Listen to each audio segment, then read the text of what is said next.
Добар ден, почитувани, ја следите на новата Телма Амбулант. И овој петок емисијата ја реализираме во соработка со приватната клиничка болница Жан Митрев. Крв во урината, болки при мокрењето, замор. Ова се симптоми што понекогаш се игнорираат, а може да упатуваат на сериозна состојба. Кои се најчестите тумори што се развиваат на бубрезите и мочниот меур? Колку е важно навремено да се откријат, какви се методите за лекување и како изгледа животот по операцијата. Говорим за туморите на уринарниот тракт со професор доктор Јован Ивчев, специјалист по урологија и општа хирургија. Разговорот ќе го проследите по рекламите, а ви ќе ви е познато дека ќе имате можност и да поставите прашање во програма. Се гледаме со гостинот во студиото веднаш по блокот реклами.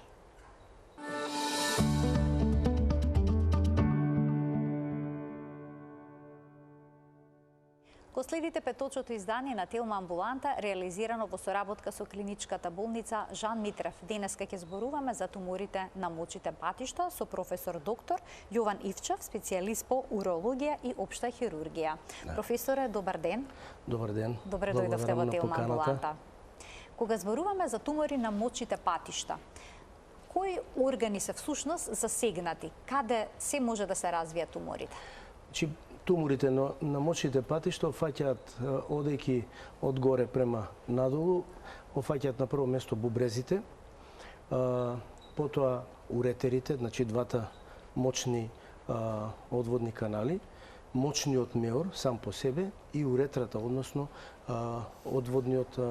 долниот одводен мочен канал. Инаку тоа се тумори кои што представуваат многу чести во последно време, поготово во развиениот свет, затоа што некако етиолошки се врзани со земите кои што имаат развиена индустрија. Значи, основната причина за нив се смета дека представува пред се пушењето, никотинот, кој што метаболизира во човечкиот организам и од него се создава еден метаболит кој се нарекува метаболит кој што предизвикува чист канцероген агенс на човечкото тело. Бета алфа никотинот, кој што представува чист канцероген на мочните патишта. Значи сите оние кои што пушат всушност ќе развијат една ваква супстанца која што е силно токсична и канцерогена. Се смета дека дури до 80% од пациентите заболуваат од туморите, лошите тумори кои што ја нарекуваат или канцерогените, неоплазмите, баш од пушењето. Освен тоа, многу често се јавува кај вработените во хемиската индустрија, со анилински бои, со пластики и така натаму.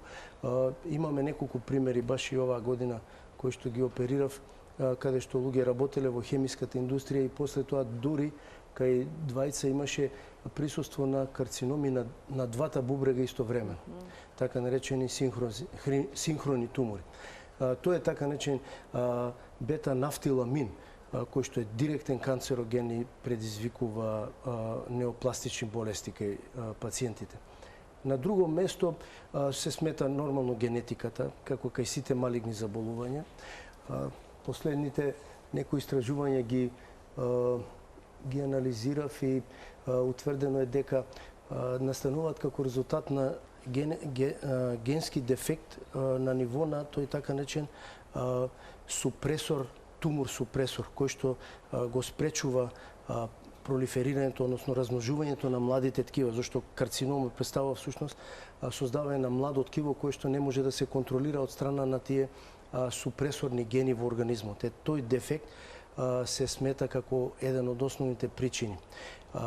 И е наречен фоликулин, учествува во синтезата на фолна киселина. Значи генетиката, односно наследната компонента има важна улога. Да, многу важна улога. Во последно време ви кажав, последните научни истражувања укажуваат дека ако навремено како скрининг метода се прават генетски испитувања кај поготово кај младите или таму каде што има фамилиарна анамнеза дека некој од родителите боледува од таква работа, од таква болест, тогаш кај младите може да се испита дали постои таков дефект во тој ген и ако постојат превентивни мерки и средства кои што можат да спречат создавање на карцином.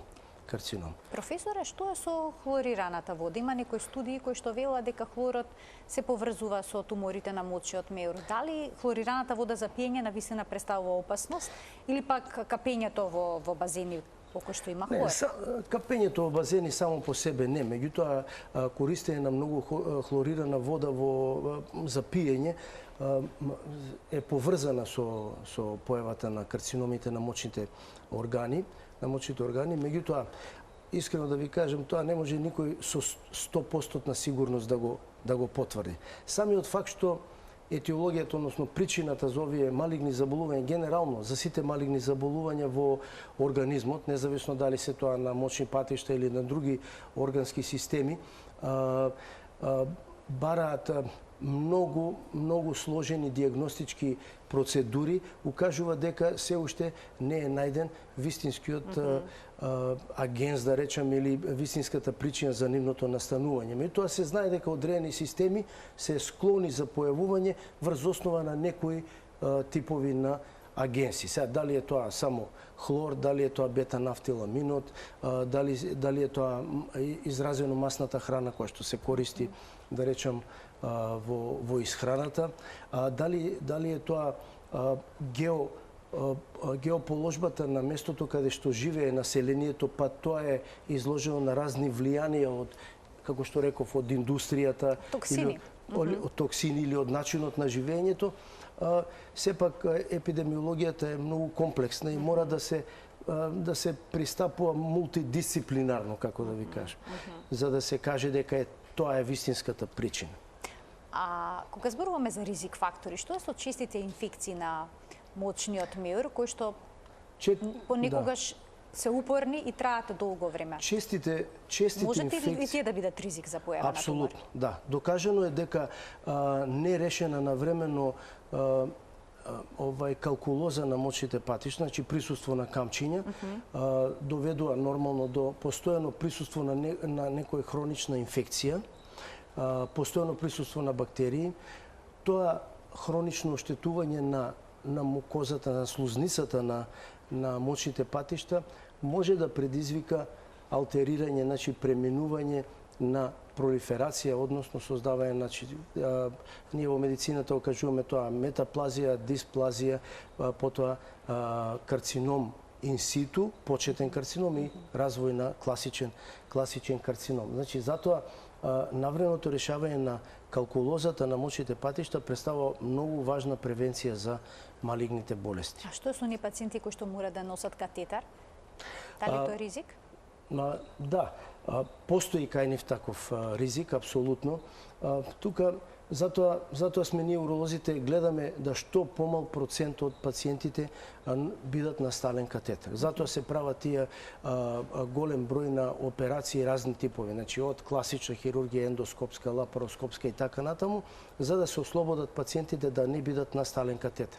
Меѓутоа, има пациенти кои што се приморани да носат стален катетер. Тоа се параплегичари, квадриплегичари, луѓе со автоимуни тешки заболувања, као миастенија гравис, као мултипли склерози, така, тие мораат да носат стални катетери и кај нив е тоа карактеристично дека многу често доаѓаат преполни со калкулуси во мочниот меур, па ние тие ги решаваме и така превенираме појава. И друго сакав да нагласам во однос на инфекциите, поготово кај жените. Кај жените чести циститиси? Да, жените се склони на чести уринарни инфекции, чести акутни цистити и хронични цистити, пред се поради нивната анатомска структура. Кај нив уретрата е многу пократка од кај машкиот пол, тоа е една страна, и второ, кај нив постојат одредени и метаболни, и генетски, и анатомско-морфолошки предиспозиции за инфекција. Например, докажено дека слузницата на мочиот меур кај жените има рецептори кои што многу лесно ги прифаќаат тие така наречени фимбрири, ресички од бактериите како што е пред се Ешерихија коли, да речем. Ешерихија коли е најчеста инфекција кај жените. ако не се решава, не се лекува редовно и ако тоа премине во хроницитет, слузницата се менува. И тогаш прв стадиум на, да речем, на преканцерозна состојба е појавата на леукоплакија. Леукоплакијата е таква промена на слузницата на мочниот меур кај жените, кое што им го нарушува квалитетот на животот. Значи, тука е многу често мокрење, печење при мокрење, болки во долниот дел на абдоменот и така натаму. И тие жени се обседнати со таа проблематика. Диагностицирањето мора да биде цистоскопски, значи никако поинаку, и потврдувањето на диагнозата е со земање на биопсија и патохистолошки потврдување. И навременото лекување, например, на тие преканцерози е многу добра превенција за да не настане карцином на мочниот меур. Професоре, каде обично се јавуваат малигните тумори? Дали каде се почести, на бубрезите или пак на мочниот меур? Не, мочниот меур доминира со карциномите на мочните патишта и тоа некаде од 80 до 90% доминира. На второ место се нормално бубрезите, меѓутоа бубрезите учествуваат само генерално епидемиолошки околу 3% од вкупните малигни заболувања на целиот организам, додека мочниот меур е страшно многу чест као карцином на мочен меур и ние буквално околу 80% од операциите што и работиме фактички поради карциноми на мочниот меур. А споредбено бенигни промени, бенигни тумори и малигни, што е тука пак? Тука е разликата. Почесто. Има голема разлика помеѓу бенигни и малигни тумори. Пред се кај бубрезите, да, имаме појава на бенигни и малигни тумори. Во бенигни тумори многу често може да сретнеме аденоми, хемангиоми, липоми, но може да сретнеме и онкоцитом, да речем. Тој е тумор кој се смета во групата на бенигни тумори, меѓутоа со сигурност ако не се лекува хируршки со отстранување, се смета дека во најголемиот процент од него во подминатите години, зборуваме над 40-та година, тој преоѓа во карцином, со сигурност. И затоа, иако спаѓа во бенигните тумори, ние кога го диагностицираме, или правиме парцијална, ако може нефректомија да се отстрани парцијално само туморот, или пак, ако е тој голем или е на лоша локализација, се отстранува целиот бубрек. Зашто со сигурност се знае дека тој малигно ќе алтерира. Друг тип на тумори, каде што може, независно од тоа дека не се малигни, а да се прави сериозна операција, значи да се вади бубрек, е, да речем, јукстагломеруларен тумор. Тоа е тумор кој што предизвикува постојано неконтролирано лачење на ренин, еден хормон, и кој предизвикува постојана хипертензија на кој што го покачува крвниот притисок. Да. Крвниот притисок кај тие пациенти е многу висок, над 200. Добиваат и напади на страшно висок крвен притисок кој може да даде други компликации, значи да настане крварење мозочно или крварење на друго место и така натаму, а не се регулираат со медикаментозна терапија. И во таа ситуација индицирана е нефректомија. Односно отстранување на бубрекот. Додека малигните заболувања, и тие се неколку типови на малигни заболувања кои што често се јавуваат кај бубрезите. Најчесто е тој ренален клеточен или бубрежно клеточен карцином кој се создава од самите бубрежни клетки. Тој е најчест кај бубрезите, околу 85%. А на второ место е карцином на преодниот клеточен епител. Тој е карцином кој потекнува од клетките што ја обвиваат слузницата на тој канален систем, значи на чашките, на карлицата бубрежна, па и на уретерите. Сите тие внатрешни делови на мочните патишта се обложени со ист тип на епител. И поради тоа, тој е многу чест. Но кај бубрезите е на второто место. И сме оперирале, односно јас лично сум оперирал и доста ретки тумори, како што се саркомите, да речем. Леомиосарком, липосарком, неурофибросарком. се явуваат и такви кои што се страшно малигни и даваат метастази многу брзо на човечкиот организам, но сме имале доста добри успеси и со нив. Што се однесува до долниот дел, значи мочниот меур, мочниот меур доминира со малигните заболувања. Кај него доминира тој карцином на преводен клеточен епител во околу 93 до 95%. Поредко има карцином од плочест епител или сквамозен карцином.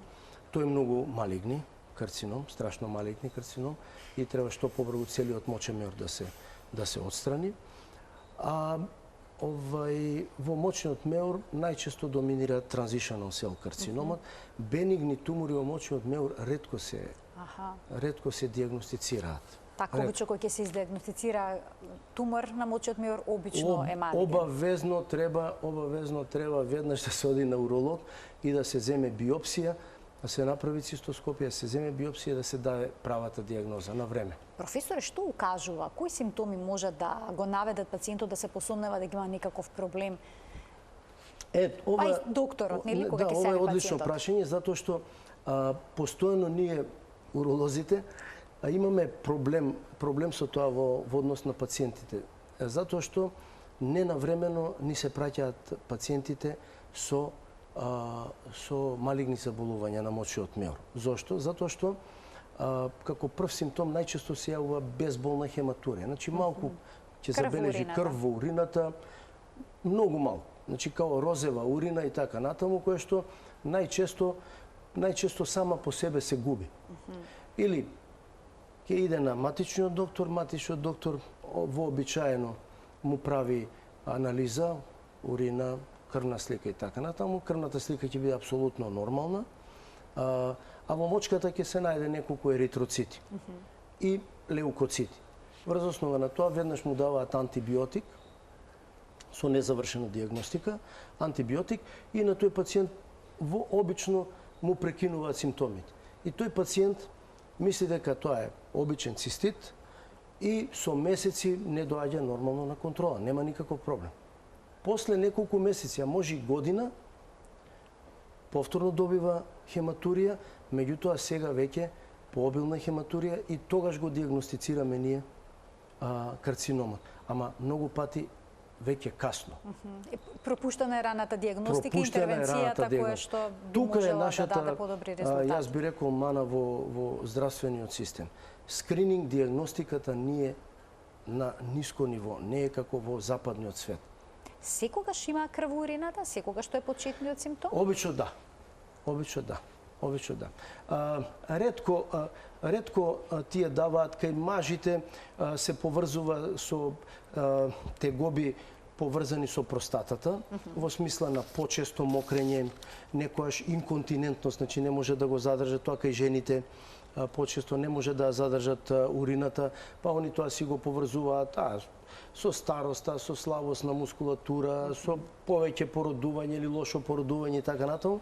Меѓутоа секој таков еден симптом на дизурија подразбираме отежнато мокрење, често мокрење, тешко мокрење, отежнато прво мокрење и така натаму.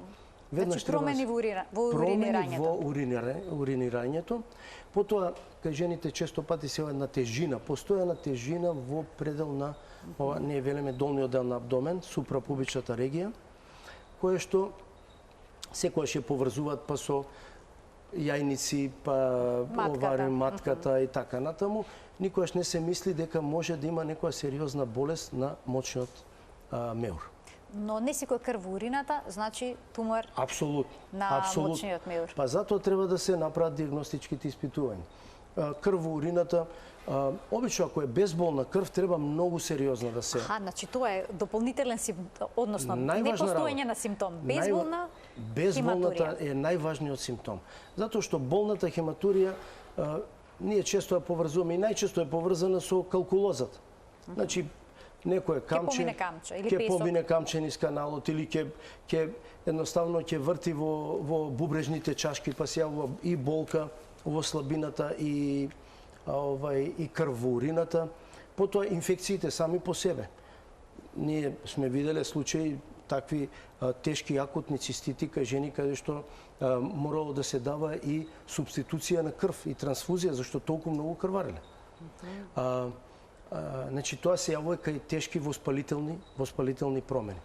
Но ако нема болка, а има хематурија, треба веднаш да се размислува на две основни, да се оди кон две насоки, две основни насоки.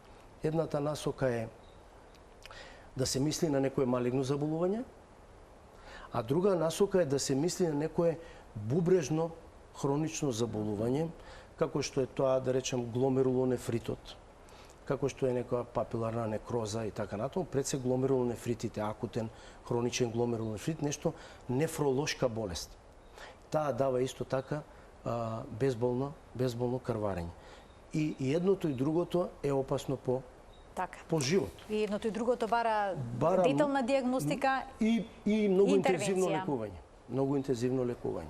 Споменавте дека цистоскопијата е неопходна при диагностицирањето на болестите на мочниот меур. Но дали е тоа секогаш така? Дали на обичен ехо преглед може да се забележи некаква промена?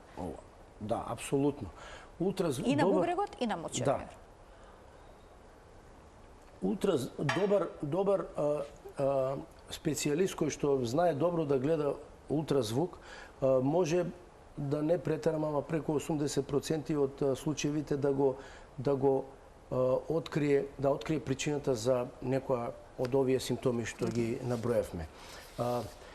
Ултразвукот кај бубрезите може да открие, да не кажам, ама 80 до 90% од диагностиката. Може да утврди присуство на тумор, цистична промена, може да утврди состојба на самиот паренхим, дали е тоа оди кон некој хроничен пиелонефрит, гломерулонефрит, дали има едем на бубрегот, дали има хидронефроза, дали едноставно има некоја обструкција механичка која што му дава хидронефрозот. И таа хидронефроза или обструкција може да биде не само калкулус, може да биде тумор. Хидронефроза всушност тоа хидронефроза е набабрување, како набабрување на бубрегот, и таа не сме да се остава долго време, зашто таа има неколку степени, од прв до четврт степен. Четврт степен веќе она ткиво толку се истанчува што создава примарна мочка, што тој бубрег веќе станува афункционален. И тој сакале, не сакале, после мора да се отстрани, затоа што ако се остави така, тој почнува да гнои, па се преоѓа во така наречена состојба на пионефроза. А таа е веќе опасна по живото загрозувачка и затоа мора да се отстрани. Значи, гледате што значи навремено и правилно диагностицирање на овие болести. Значи прогнозата е многу се менува во зависност од тоа во кој степен, во кој стадиум е диагностицирана болеста. Да. Сега цистоскопијата. Цистоскопијата на прво место е лабораториската диагноза. Добра. Лабораториската диагноза, како што реков, ќе не насочи дали се работи за некое бубрежно заболување. Значи тука ако се качува нивото на калиумот, на креатининот, на уреата, значи анализи преку крвта потребно да се направат. Ние тогаш утврдуваме дека се работи за сериозно нарушување на бубрежната функција. Значи некоја бубрежна инсуфициенција. Дали е сега таа резултат на примарна болест на бубрегот или е резултат на секундарна компликација од некое малигно заболување или може и од обструкција, тоа понатаму ќе видиме со другите диагностички испитувања.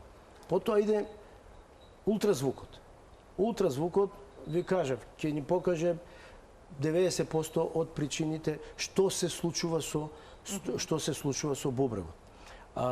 Потоа доле на мочниот меур ќе видите има некои таму слики јас што сум ги правил. Многу јасно се гледа.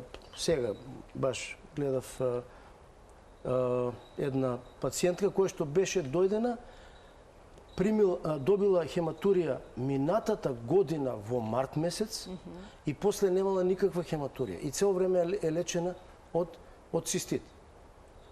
Сега само една сонда со ултразвукот и имаше баш оваков огромен тумор во мочниот меур. Со сигурност се знае дека е тоа карцином. Значи, цистоскопија всушност влегување во мочниот меур? Не, а ова е на ултразвук. Сакам да ви кажам дека ултразвукот веднаш може да се види, но после тоа мора да се направи цистоскопија, зашто цистоскопија влегуваме со ендоскопски апарат преку мочниот канал, влегуваме во мочниот меур и гледаме директно на камера.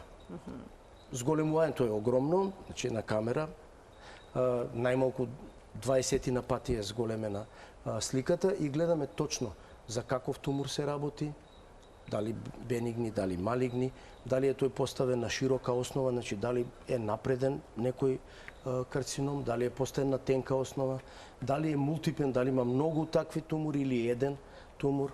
Локализацијата негова е многу битна за нас хирурзите, зашто според локализацијата после ние одредуваме кој тип на хируршка метода треба да го работиме. Тоа е цистоскопија. Ако сакаме да влеземе во каналите, во бубрегот, ние тогаш исто, само тука обавезно мора да има општа анестезија. Тогаш влегуваме со така наречен уретерореноскоп. Значи влегуваме прво мочниот меур, па влегуваме во орифициумот или отворот каде што се отвара каналот од бубрезите, влегуваме директно во каналот, сето тоа оди под камера, значи се гледа 100% јасно и влегуваме и во самиот бубрек, во сите негови чашки. Затоа се користат два типа на еден ригиден и еден флексибилен уретерореноскоп. Со флексибилниот влегуваме во секоја чашка зашто тој е флексибилен и може да се со него да се манипулира. Така да добиваме 100% диагноза. Сега, ако видиме дека некои работи не ни се дојаснети, тогаш вклучуваме и компјутеризираната томографска урографија. Тука пак со контрасно средство се прави компјутеризирана томографија и тогаш да речем до ситници може да се види што е причината за тоа пореметување. Еве, например, ова е сега избега таа сликата, претходната слика. Тоа е наш пациент. Ова е цистоскопски наод на еве како изгледа карцином на мочен меур од наш пациент. Ова е лапароскопски како изгледа внатре туморот на бубрек. Гледате колкав е толка, да. Тој беше голем околу 20 и нешто сантиметри, како мало бебе. Но успеавме да го извадиме лапароскопски. Го извадивме низ толкава инцизија, гледате. Лапароскопски низ мало отвор успеавте толку голем тумор да извадите. Споменавте дека има различни хируршки пристапи. Има различни, да. Некогаш оперирате класично со отворен рез, друг пат лапароскопски, односно влегувате низ мал рез со сега. Ајде објаснете ни како тоа изгледа и како може голем тумор всушност да се извади лапароскопски. Вака, ова сакав да го кажам зашто во народот нема нормално, нема хируршко познавање, он многу пати чита многу работи, меѓутоа не му се доволно јасни и смета дека се може овака да се работи или се може онака да се работи. Методата на хируршко отстранување на тумор, сега дали зборуваме сега за бубрек, ќе кажам прво за бубрек, па ќе кажам за другите, зашто различни се методите. Например, ако се работи за огромен бубрек, огромен тумор. Значи зборуваме еве и сега моментално кај нас во 8 септември имам пациент кај што 2/3 од абдоменот му е тумор на бубрек. 2/3 од абдоменот. Дали ме разбирате? Тоа е огромно нешто. Значи 30 сантима на 25 сантима нешто. Тоа е како едно големо бебе внатре. Ги потиснува сите крвни садови, сите органи, се отие другата. Тоа е страшно. Еве гледате како изгледа еден огромен тумор. Ето, ова е тумор кој што го имам опериран. И сега, таков тумор не може да се оперира лапароскопски. Значи тоа не може во ниеден центар во светот никој да го оперира лапароскопски. Голем предизвик е да го оперираш со класична хирургија, камоли лапароскопски. Не доаѓа во обзир. Значи јас сум одел по сите центри во светот, најголемите центри и од Америка, Атина, Софија, Германија и така натаму. Тоа се работи со класична хирургија, при кое што не само што треба да постои уролог и општи хирург кон мене, треба да постои и кардиоваскуларен хирург. Бидејќи има крвни садови кои што Зошто, го зошто се снабдуваат засегнати големите крвни садови? Па можеби ќе во некој случај и јас кога работам таква операција, повикувам кардиохирург од клиниката за кардиохирургија и торакална, васкуларен, и го повикувам, да речем, доктор Граматниковски, он е по васкуларната хирургија, јас работам на туморот на бубрек и кога ќе дојде да треба да се интервенира на аорта, на вена кава и така натаму, тие стапуваат на сцена, зашто они се експерти по таа хирургија. Значи потребен цел тим, мултидисциплинарен пристап. Апсолутно, мултидисциплинарно решавање. Кај лапароскопијата така е? Не. Не. Во лапароскопијата ние работиме, но за да биде лапароскопски отстранен туморот, треба јасно да знае, да ги видиме крвните садови, да направиме КТ ангиографија, да видиме дали тие се слободни, дали не се слободни, дали може да се опфатат со клипсите, ние што ги работиме и така натаму. И во некои пак случаеви правиме и парцијално отстранување на туморот. Ама повторно за парцијално да се отстрани зависи од локализацијата. Ако е локализацијата на горен пол, на долен пол, кај што е пристапно, да, но ако е туморот во средината на бубрек и го зафаќа и каналниот систем, тогаш повторно, како што ви кажав, никаде во светот тоа не може да се сработи. Мора да се отстрани целиот бубрек. Има ли случај кога може да оставите дел од бубрегот? Да, апсолутно, па тоа го кажувам. Значи, Парцијална нефректомија. Аха. Го отстрануваме само туморот, а останатиот дел, здравиот дел останува Значи здрав. само дел од бубрегот си функционира. Да, и си функционира. Нормално треба да бидат оставени да функционираат главните крвни садови на бубрегот. Ако ти ги отстраниш главните крвни садови, нема крвоснабдување, бубрегот ќе некротизира и мора да се вади. Во некои други случаи, например, сум имал случаи каде што има повреда на бубрек, каде што бубрегот буквално како половина пресечен од удар. И тоа кај дете, 12 годишно дете. Кај него успеавме пола бубрек да го отстраниме, бидејќи тој беше уништен, а пола бубрек си остана до ден денес, бубрегот си функционира. Тој половина бубрек и бубрезите имаат способност нешто како црниот дроб. Да преземат функција. Да си преземат функција, ако отстраниш еден бубрек, другиот бубрек со тек на времето ќе си, ние велиме, хипертрофира. Ќе го зголеми тоа функционално ткиво и фактички ќе си функционира како да биле два бубрега во организмот. Кај мочниот меур е друга ситуацијата. Прво, карциномите на мочниот меур треба да се знае дека многу брзо се шират, не метастатски, него локално. Многу брзо се шират. Го зафаќаат целиот мочен меур. Излегуваат надвор од него, зафаќаат масно ткиво, кај мажите одат према простатата, ја зафаќаат и простатичната жлезда, кај жените одат према утерусот, односно матката, ја зафаќаат и затоа треба брзо да се интервенира. Сега, интервенцијата, ако се работи за мал тумор, ако диагностициран, тогаш одиме ендоскопски со така наречена трансуретрална ресекција.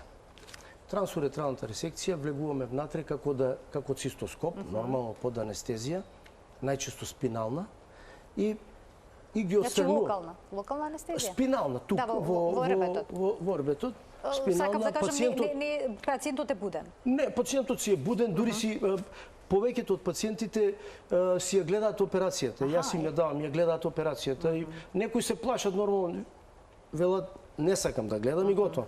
А некои сакаат да гледаат операцијата и уживаат во тоа. Гледа операција, гледа ова беше туморот, сега го нема туморот и така натаму и делува малку и психички позитивно на луѓето. Тие се отстрануваат. Ако видиме дека локализацијата е на така наречениот тригонум, односно таа функционална анатомска структура во долниот дел на абдоменот, кој што го контролира актот на мокрењето, значи контролата на мокрењето и така натаму, и во кој што се влеваат двата канала од бубрезите, тогаш индицирана е радикална цистектомија, велиме. Што значи тоа? Целосно отстранување на мочниот меур. Сега, тоа е сериозна операција, отворена хируршка, се прават обиди да биде комбинирана лапароскопска и хируршка, ама пак на крајот се сведува на тој истиот рез. На тој истиот рез. Таа операција трае најмалку едно 4 часа, една од најголемите операции во хирургијата. Се отстранува кај жените целиот мочен меур, матка обавезно со јајници. Значи, се што постои во малата карлица се отстранува. Освен ректумот, односно дебелото црево. Инаку се отстранува. Лимфаденектомија комплетно се прави, се вадат лимфните жлезди од илијачните крвни садови, обтураторни крвни садови. Значи, мора се да се исчисти што има во малата карлица, зашто тој е многу агресивен и се шири веднаш на сите околни органи. После това, ние правиме два типа на така наречена вештачки мочен меур. Значи може да се реши тој проблем.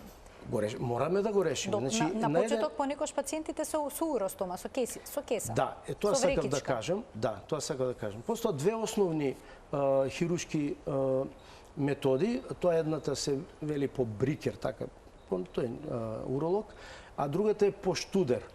Што значи тоа? Значи, брикер е, земаме парче од тенко црево, во него ги имплантираме двата уретера од бубрезите. Едниот дел го затвараме слепо, другиот дел го извлекуваме тука надвор на уростома. Значи, пациентот ќе мокри до крај на животот на кесичка. Тоа е брикер процедура. Другата процедура е штудерова процедура, каде што се прави така наречена континентен мочен меур. Ово е инконтинентен, кај што немаш контрола. Да, истекува без контрола во кесичка, а тој другиот е континентен. Значи со контрола. Со контрола. Меѓутоа, досегашната пракса, не само кај нас, мислам, генерално во светот, покажа дека многу поквалитетен живот има тие кои што има инконтинентна со уро кесичка во однос на тие што им се прави.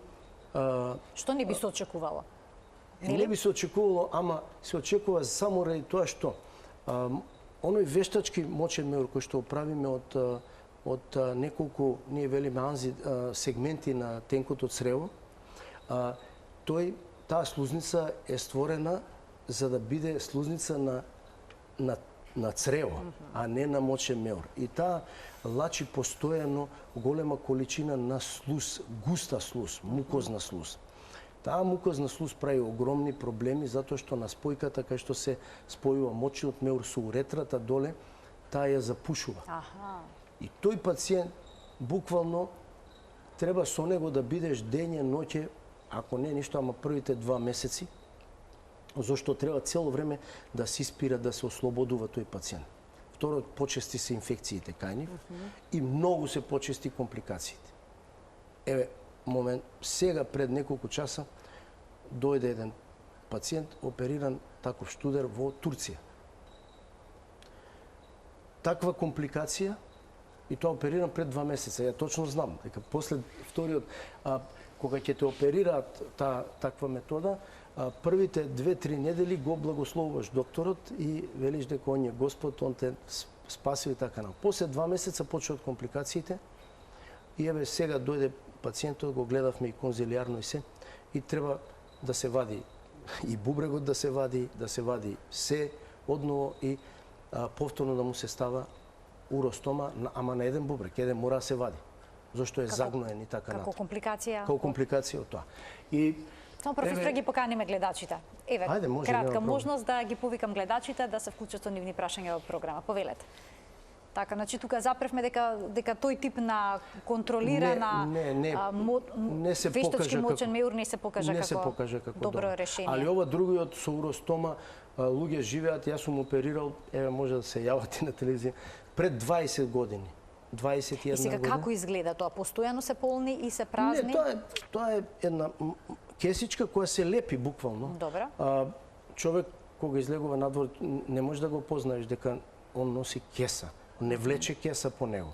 Тоа е мала кесичка. На кесичката има едно од чепче или цевче мало и кој ќе се наполни, пациентот едноставно го испушта урината и тоа е. Значи нема никаков проблем. Дури јас имам пациенти што сум ги оперирал што спортува, игра фудбал, игра едно друго таму кошарка. Професоре, потребна им е психолошка поддршка по еден ваков сериозен зафат каде што се менува начинот и квалитетот на животот?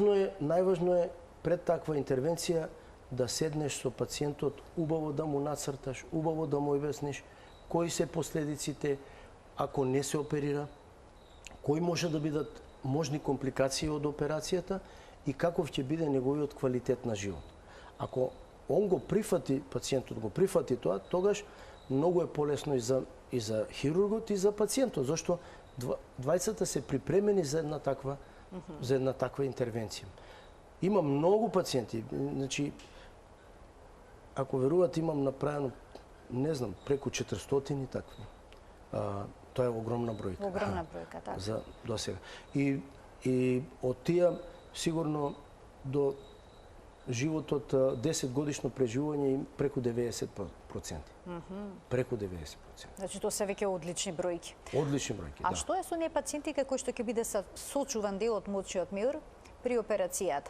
Како изгледа кај нив потоа уринирањето, мокрењето? Дали е се нормално или повторно има компликации? Има и таква опција да ако туморот е локализиран на, велиме, на кровот, добро, да не биде зафатен оној функционален дел што ви кажав, и останатиот дел да има доволно капацитет мочниот меур, може да се отстрани, тоа не е тешка процедура, хирушка, се отстранува само тој дел заедно со туморот и едноставно се сошива мочниот меур. Сега, тој мочен меур ќе има нормално намален капацитет. Тие пациенти многу почесто ќе добиваат нагон за мокрење, многу почесто. И во некои случаи може да се јават рецидиви, па повторно да бараат радикална цистектомија. Пред да преминеме на рецидивите, да го вклучиме гледачот, да му дадеме предност. Добар ден. Ало, добар ден. Повелете, во програма сте. Сакаме да го прашаме нешто. Имаме проблем со жолчката и... Со што? Со жолчката, рековте? Да. Но денеска не зборуваме на таа тема. Денеска зборуваме за уринарниот тракт, за бубрези и за мочниот меур. Но оваа тема ќе може да се јавите во некои следните изданија на Телма Амбуланта. Ви благодарам што не следите. Да се навратиме. Имаме уште еден гледач. Добар ден. Добар ден за следниот гледач. Добар ден. Повелете, во програма сте. Сакам да го прашам докторот. Во ноември месец сум оперирана од леукоплакија на мочен меур. Така? Доскоро немав некои посебни проблеми, значи правена интервенција во ноември и сега пак од време на време, особено првото уринирање, осеќам некоја пак тегоба. При првото уринирање, Да, значи чувствувате тегоба. Така, да имате уште некој прашање или тоа е тоа? Па ми интересира дали некои чаеви, нешто, пошто некако со терапија тоа слабо се лекува, така имам јас сознание, значи сакам да го прашам докторот дали има некаква... Така, некаква терапија за тоа да се реши како проблем, Да. па дури во форма на чаеви. Така, ви благодарам за вклучувањето во програма и за поставеното прашање. Да, леукоплакијата јас ја напоменав кога на почетокот на разговарав емисијата за етиологијата, причините. Многу е честа кај жените, и постојано ви кажав дека прави секојдневни тегоби, го нарушува едноставно квалитетот на живењето. Конкретно кај господјата, ако е правено тоа во ноември месец, значи поминато е околу 10 месеци, она што прво треба да се направи уринокултура, зашто многу често таму кога се оперира леукоплакија се оперира на тој начин што ендоскопски се отстранува тој слој на мукозата на слузницата и тој дел од мукозата е фактички еден поголем период незаштитен, зашто треба епителизација да настане како што треба. Да. Затоа, ако вака се јавуваат повторно тегоби, прво што треба да се направи уринокултура, да се види да не се јавила некоја повторна инфекција и најдобро да се направи нова цистоскопија од страна на хирургот кој што ја работел, зашто тој па знае каде била локализацијата, колкав бил степенот на леукоплакијата, дебелината на словот и така натаму, така да тој ќе може, зашто не е чудно да таква леукоплакијачна зона се јави сега и на друго место. Значи, ако отстраниш она што си ја видел, после извесен период, година, неколку месеци може да се јави на друго место. И она што во последно време го правиме кај леукоплакиите, малку повисока наука, одредуваме во мочка, во урина, одредуваме така наречен bladder tumor антиген. Значи, антиген, туморски антиген на мочен меур, кој лесно се одредува во мочка, со давање на примерок од мочка, и тој ни покажува дали во мочниот меур се наоѓаат променети гени кои што индицираат повторна појава на малигнитет или леукоплакија и така натаму. И тоа е една работа која што е многу важна сега за навременото диагностицирање за карциномите на мочен меур и затоа почнавме рутински да ја употребуваме. Едино моментално во биотек ја работат, во лабораториите во биотек. Се надевам дека и кај нас, зашто не се тоа скапи процедури и лесно може да се добијат резултати за само 1 час, 2 часа. И така. Значи, треба да направи уринокултура господјата, треба да направи цистоскопија и моја препорака е да направи овој тест БТА, како да кажем на македонски, Bladder Tumor Antigen, и точно ќе знае каква е моменталната состојба и дали има шанса да добие и понатаму леукоплакија или евентуално, не дај Боже, карцином на мочен меур. Уште еден гледач ќе вклучиме, се надевам дека ќе има време да го слушне одговорот, затоа ќе го замолам што поконцизно да го постави неговото прашање. Добар ден. Добар ден. Повелете. Вака, јас сум оперирана пред 2 години. Така. И сега сакам само една голема благодарност до сите доктори таму, посебно до Ивица Стојановски, кој ми ја вршеше операцијата. И така да лапароскопски беше операцијата, се помина во ред и сега сум супер. А беше исто така отстранет бубрегот со карцином во него и се е супер. Значи, навистина ми е драго што се чувствувате добро, да имате и понатаму добро здравје. Ви благодарам за вклучувањето во програма. Да, така, пријатно. Пријатно. Професоре, во однос на сакавте да во однос на рецидивите, колку се чести? Накратко со само. На мочниот меур многу. Многу се чести на мочниот. А на бубрезите? На бубрезите не. Не. Зашто ако направиш парцијална нефректомија, многу е редок рецидивот. Ако направиш класична нефректомија, она целосна, тогаш не се јавува. Една интересна ситуација, оваа година забележав 3-4 пациенти каде што сум ги оперирал пред 7 години, например, едниот, другиот пред 5 години, карцином на бубрек, сега карцином на другиот бубрек. Значи, тоа се така наречени метахрони неопластични тумори, но тие со сигурност се знае дека имаат генетска позадина, значи тоа е едно автозомно рецесивно заболување кај тие пациенти. И сосема на крај, што би им поврачале на оние лица кои што имаат некакви симптоми, но одложуваат да отидат на лекар од страв од диагноза. Многу луѓе се плашат што ќе слушнат на лекар. Да, апсолутно. На сите им препорачувам, добијат ли пред се било каков тип на хематурија, значи крв во урината. Забележат крв во урината и невидливо ако се види на лабораториски анализ, така наречена микрохематурија, веднаш да се јават на општи лекар, ама да бараат уролошки преглед. Да не остануваат само на општо лекарскиот преглед. Јас ви благодарам многу за вашето денешно гостување во Телма амбуланта. Чест. Навистина ми представуваше задоволство, се надевам дека ќе се видиме повторно. Благодарам. Инаку, ова е, почитувани, воедно последната емисија во оваа сезона. Од септември се гледаме со нови изданија. на Телма амбуланта, а во меѓувреме ќе можете да ги погледнете репризите од сето она што го работевме во последната година. Ви благодарам за вниманието со кое што наследевте. Пријатно.